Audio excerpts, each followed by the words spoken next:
Fellow Rotarians, special guests, and citizens of Evansville, thank you for the annual opportunity to appear before you to talk about the state of the city of Evansville. As your mayor, I stand before you proudly to announce that the state of our city is strong.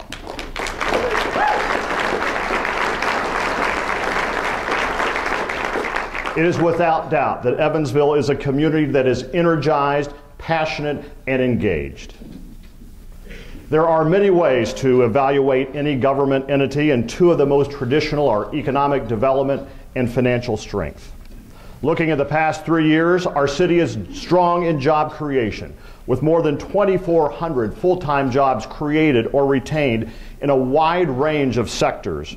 Our economic development team is unyielding, working deals daily, competing with cities across the country to try and land new jobs.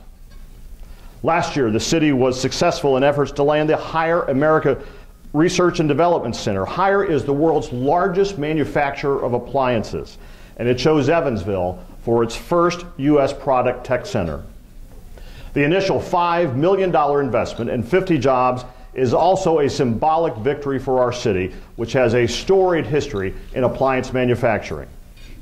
The fact that so many displaced Whirlpool product engineers still live in Evansville was one of the key selling points for Hire. Mead Johnson Nutritionals is celebrating its 100th anniversary this year in our city, and its multi-million-dollar expansion this year of its infant formula production sends a message that Evansville and Mead Johnson will be important partners for years to come. And after a year of courting Fisher Dynamics, our city was selected as the site for a new manufacturing site to build and assemble front seat components for the auto industry. The company will hire 169 new employees with an average wage of $19.61 an hour. Whether it's a startup like Involve Engineering or a major expansion at Berry Plastics, I tell you that the Growth Alliance of Greater Evansville and the Economic Development Coalition of Southwest Indiana continue to produce solid results. In addition, companies like Escalade Sports and Boots Manufacturing have also expanded by reinvesting in their company.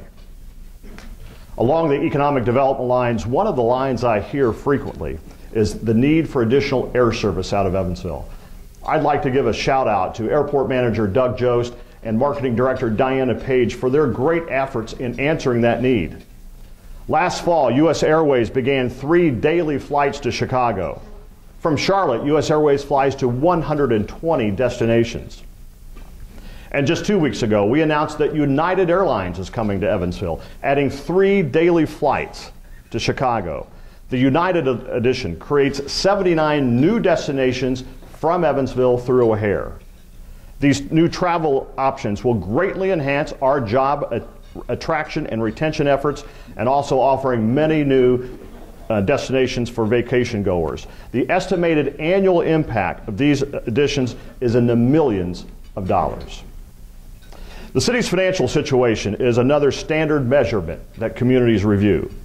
There is no doubt that property tax caps have forced local governments across the state to examine their efficiency and spending, and Evansville is no different. We live within the budgets approved by the Common Council. In fact, last year we spent almost $5 million less than budgeted.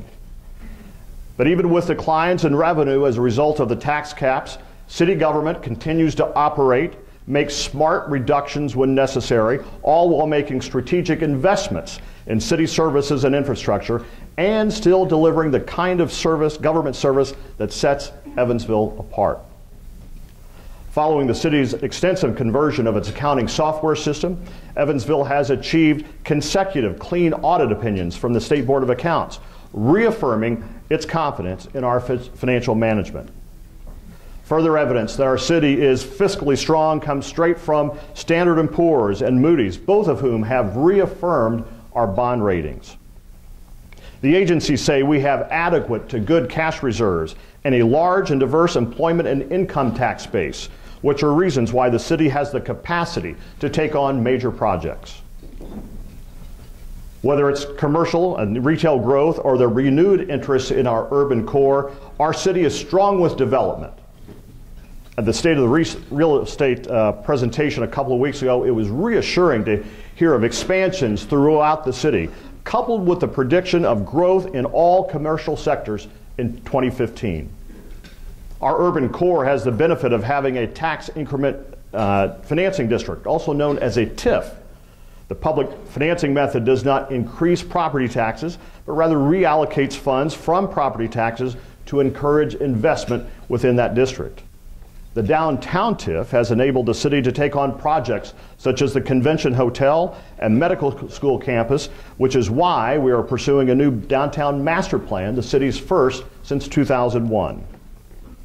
We believe it is our duty, to the best of our ability, not only to meet the day-to-day demands of operations and logistics of the city, but to preserve our heritage, look to the future, and to ensure our children and grandchildren can be proud of their city. A downtown that's vibrant, that welcomes business and commerce, and provides local culture, education, and entertainment is at the very core for creating real growth that can be sustained over time. To that end, our administration is working tirelessly to ensure our downtown continues to build on its vibrancy. The downtown hotel and the medical school campus are at the heart of our strategic planning. Now, the hotel particularly has been met with challenges involving geotechnical conditions, extended community discussion over funding, and overall costs with construction. However, we remain committed to the process and have continually fought forward to move this project on. There are few American cities of our size which do not have a convention hotel in its downtown. Our administration understands the importance of delivering on such an asset, and we will not be satisfied until we get that done. Now, when the Indiana University Board of Trustees discussed the location of a new medical school campus back in April, it was very clear that our city enjoys a great reputation all over Indiana. This unique project is designed to address a statewide need: access to and improving the quality of health care in Indiana. When the legislative session ends in late April, the final size of the project will be determined with the approval of a new state budget. In my personal conversations with Governor Pence and leaders in both chambers, it is clear that this project enjoys wide support. Just last week, Congressman Larry Bucshon and I had meetings with leadership in both the House and Senate, making our case that the final state budget include not only the graduate medical education component, but also the University of Southern Indiana and the Ivy Tech pieces as well. It is clear that legislators agree this project is an important first step in creating a statewide solution to build a new pipeline of healthcare professionals ready to live and work in Indiana. And of course, we want them to stay right here in Evansville after they graduate. I will tell you, this project is turning heads in a very positive way all over Indiana.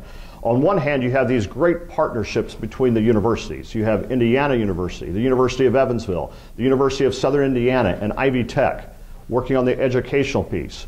And then you have the hospitals working on the medical front: Deaconess Hospital, St. Mary's Medical Center, Memorial Hospital in Jasper, and Good Samaritan Hospital in Vincennes. Those groups are coming together to build robust residency programs. This is where the doctors do their training. And we know that 7 in 10 doctors stay in the communities in which they do their training. It's hard to describe the true momentum this project enjoys across the state.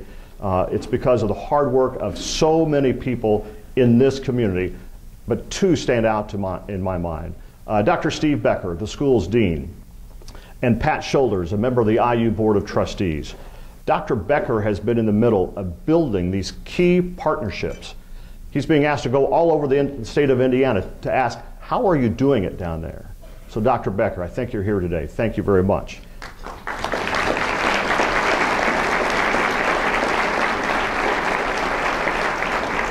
And Pat Shoulders, what do I need to say other than he's been an outstanding, pick your adjective, he's a phenomenal champion for this project and for the city of Evansville.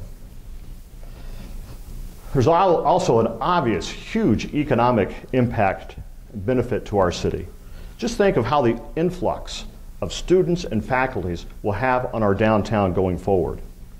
since the announcement, not a week goes by that I don't hear about someone's plan, need, desire to expand in, move to, or to speculate on downtown.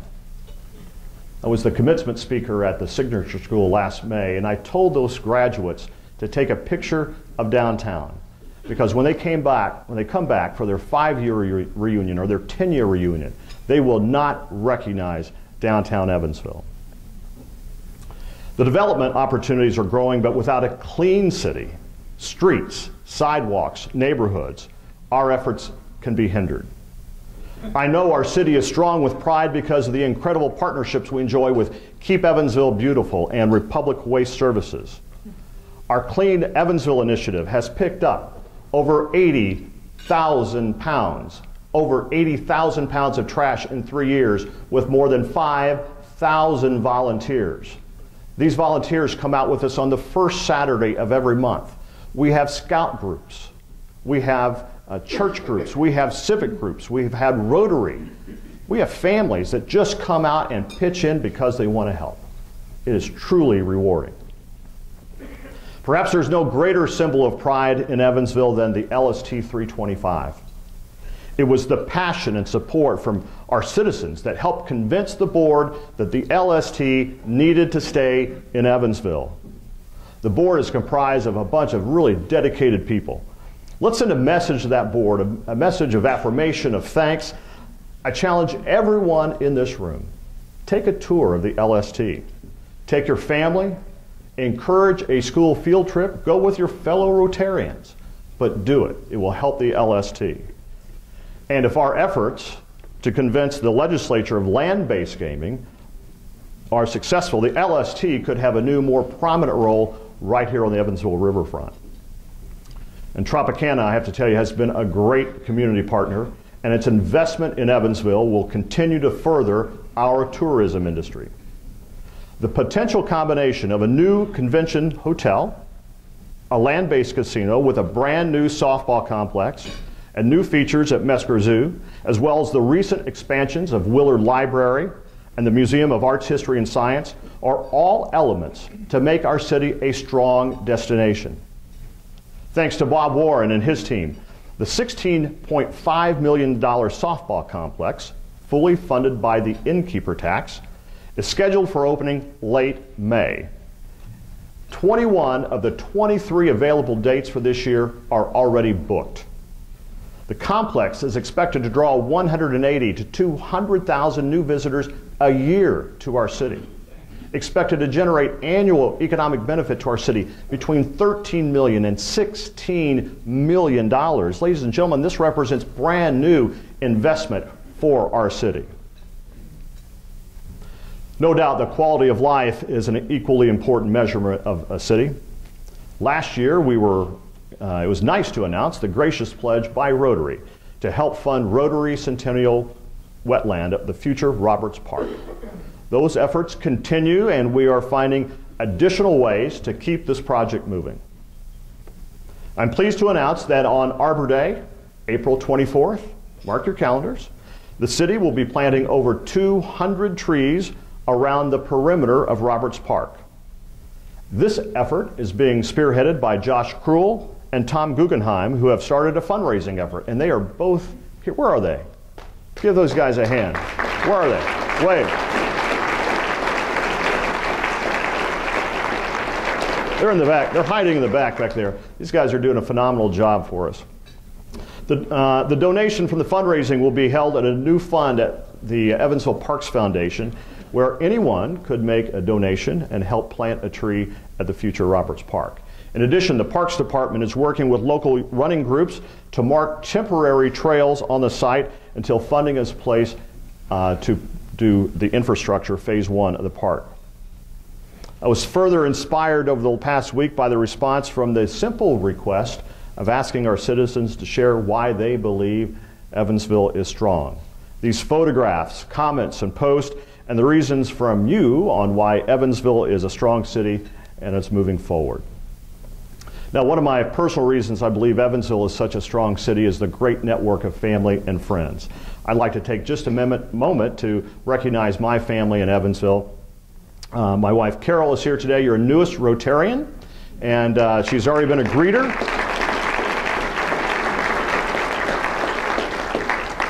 Carol is a true partner and is amazingly supportive on our journey here.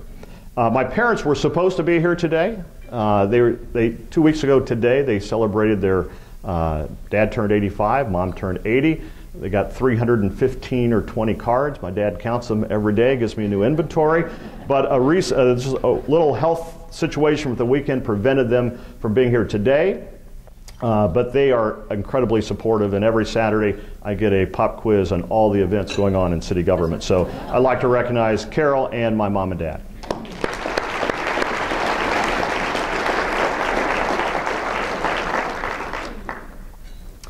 So how does our city remain strong? Well, it starts first with everyone in this room, and every resident and every worker in our community, remaining optimistic, working hard, thinking outside the box, and promoting the positives about Evansville. Local government must do its part, must listen to its citizens, and find solutions to problems. In 2014 alone, the city held more than 100 public meetings to share information and to seek feedback and get comments. Through those public meetings, our citizen concern system and visioning sessions, our city is strong in citizen engagement. More than 4,000 people have participated in our city-wide visioning session known as Voice. These engaged citizens have created projects and events reaching more than 35,000 people. We just asked them to come and be engaged, and we asked for their ideas, and that's what they're giving us. Simply amazing. Special thanks to Lynn Miller-Pease and the entire leadership team at Leadership Evansville organization for their partnership in the Voice initiative. Knowing the city can act and provide assistance is extremely rewarding, whether it's filling a pothole or developing a process to assist low-income homeowners with repairs of utility lines. If the city can help, I want to know about it.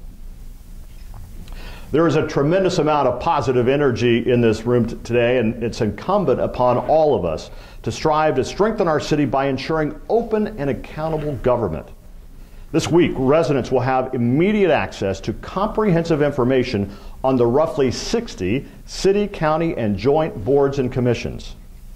My office partnered with City Clerk Laura Windhurst and the County Commission's office to create a new board and commission online portal. The website shows the complete list of boards and commissions, allows residents to apply online, and provides meeting details and contact information. Additionally, this new technology allows the city and county to stream and archive board and commission meetings. Residents can watch meetings online, and the web portal gives everyone access to agendas and the documents that are being discussed at these public meetings. On a parallel path, the city will be revamping its website this year with a completely new and improved citizen concern tool. In addition to enhancing access to information and providing engagement opportunities, the city should fully understand the financial ramifications of all ordinances before they're passed. In the coming days, I will ask the Common Council to consider a financial impact statement ordinance for every proposed ordinance that is presented to the city for a vote. The purpose of this simple ordinance is to better understand the cost, if any, of any potential ordinance. Local government exists to serve the people of Evansville, and in order to do so effectively, the residents of the city must have confidence and trust in the integrity of their government.